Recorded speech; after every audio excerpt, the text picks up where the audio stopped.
Vatican in Rome, where it has been announced that the funeral of Pope Francis will take place on Saturday. This as many thousands of people continue to come to the Vatican.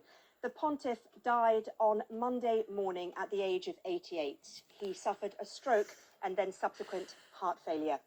We'll take a look at these live pictures. These are the current scene now in St. Peter's Square, where mourners from around the world are arriving to pay their respects. Well, Pope Francis last appeared in public on Sunday for an Easter blessing in front of crowds and worshippers. That came after weeks of poor health and hospitalization with pneumonia. So let's briefly talk you through the choreography in the coming days and weeks, because the death of the Pope set off a chain of events that have been planned for many, many years. Pope Francis' body is now resting in a chapel at his St. Martha residence. So take a look at these. These are some of the official pictures we've received from there. The Pope will then be moved to St. Peter's Basilica to lie in state on Wednesday morning. That is where his funeral will be held, and the funeral mass will take place just outside the Basilica in St. Peter's Square. Well, as for the leadership of the Church, the vote to select a new Pope will take place here at the Sistine Chapel in the coming weeks. Well, over the coming hours, we will look back at the life and legacy of the Pope and look ahead to the future of the Catholic Church. First, though, here's our Rome correspondent, Sarah Rainsford. Prayers for a Pope who touched the hearts of many millions all over the world, and who is being remembered here in Rome with real affection. Pope Francis had been ill for many weeks, but his death was still a shock to many who had seen him right here just a day before, outside St. Peter's. He'd appeared after the Easter Sunday Mass. His frailty, after a long battle with pneumonia, was clear to see. But this is a holy year for Catholics, and being with them at Easter was hugely important to the Pope.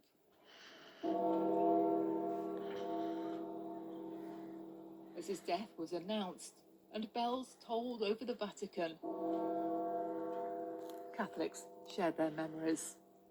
He put a lot of effort into people inside and outside the church realize that we can communicate and help each other, and that's the most basic and important thing that he left behind, communication and giving each other a hand to help.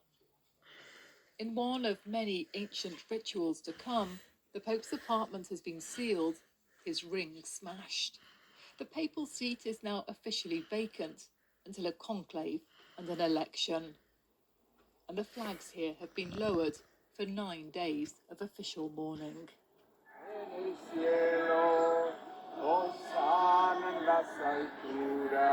Far from Rome, in Argentina, the loss is felt keenly.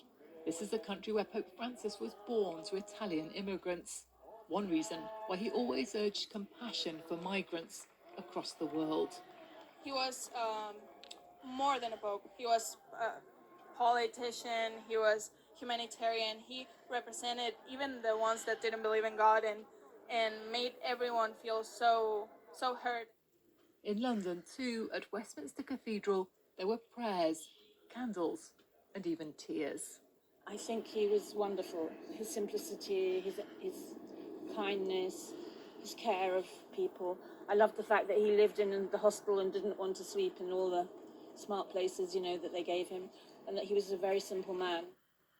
The Pope's last testament has now been revealed, remembering those who prayed for him and offering up his own suffering for peace in the world and fraternity among peoples.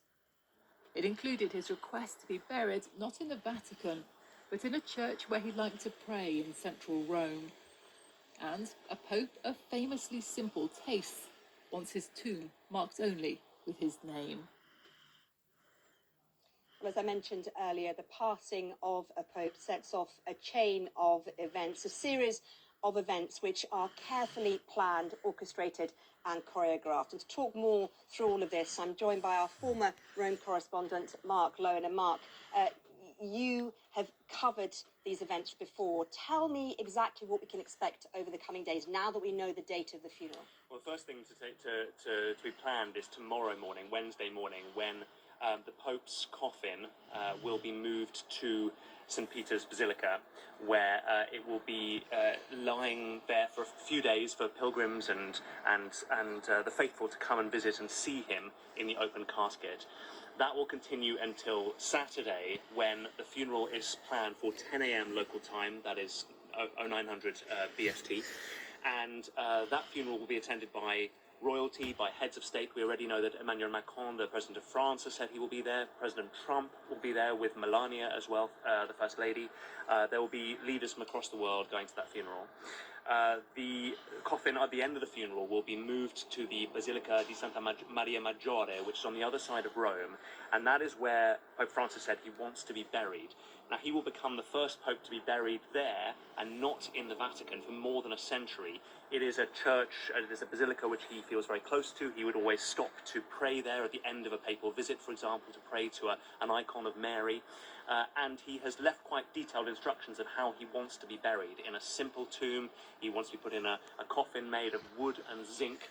There have only been 6 popes, actually, who have been buried outside the Vatican, so that's quite consequential. And then there will be a little pause of about 9 days, in which there will be people coming here to pay their respects, to mourn him.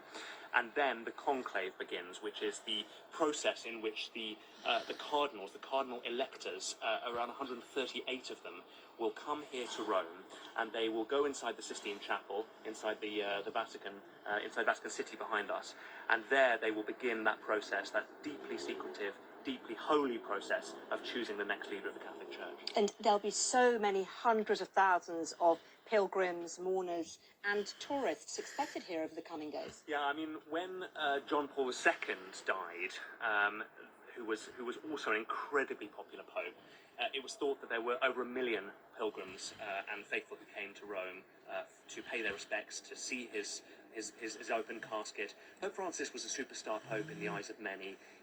We're already seeing thousands of people coming here. If we look down at St. Peter's Square, we can see people beginning to kind of go towards the Basilica of St. Peter's Basilica, even before the casket goes inside that building. We will expect huge crowds here. He is somebody who draws the crowds in their masses. He is somebody who draws the crowds in their masses.